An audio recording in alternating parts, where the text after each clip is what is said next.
I'm gonna make my own baseboards in my house and trim around the doors. This is 1/2 inch thick MDF.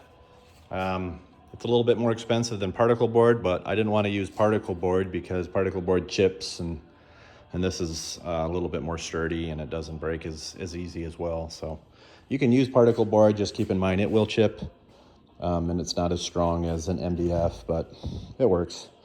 Anyways, so I'm gonna use this primer. First, I'm gonna prime all three of these. These are 4x10s, and then I'll cut them into strips.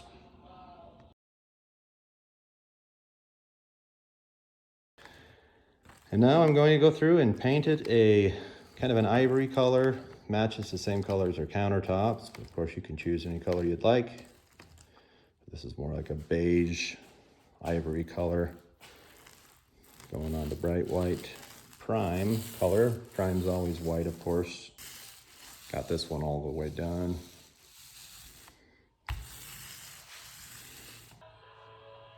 Okay, I just stacked all three of the boards on top of each other. They're 10 feet long and really awkward, so I don't want to cut them on my table saw, so I'm just going to cut them in half using my jigsaw. I put this tape down to protect the material from the jigsaw.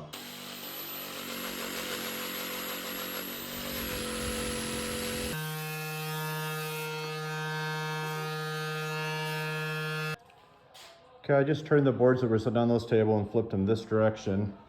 And now I have 6 finished ends. 1, 2, 3, 4, 5, 6. And these will be ready to be installed as soon as I rip them here on my table saw. So that's the nice thing about just finishing the sides of the boards while you're at it, so you can at least get started on some of the baseboards.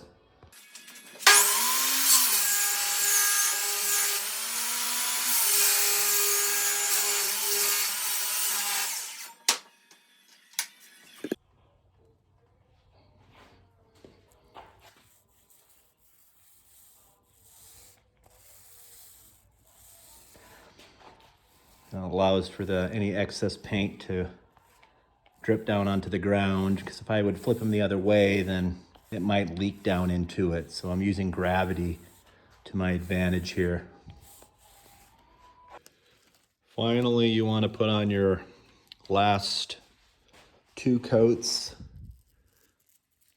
of whatever color you choose over the primer. It's a very affordable way of doing this. You're able to choose the custom color, of course, that you want, and you're able to customize how tall you want this to be.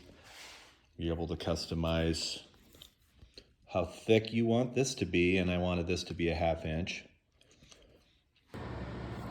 There is one last thing I forgot to mention.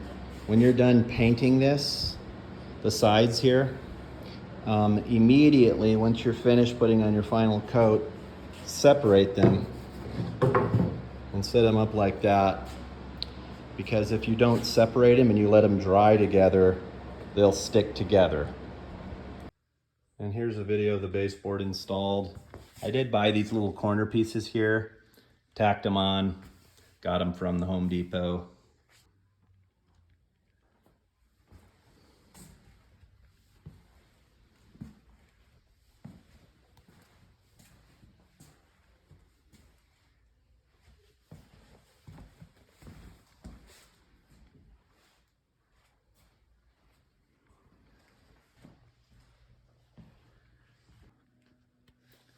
The nice thing about doing a custom baseboard is you can adjust the height. So the old line was right about here, so I just went another 3/4 of an inch higher.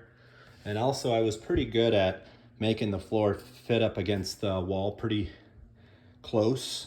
So I only needed to do a 1/2 inch baseboard. Now if there were bigger gaps at the bottom, then I would need to do like a 3/4 of an inch baseboard. Or in some cases, an inch baseboard if it's really bad, but that's another nice thing about making couple nice pros about making your own baseboards.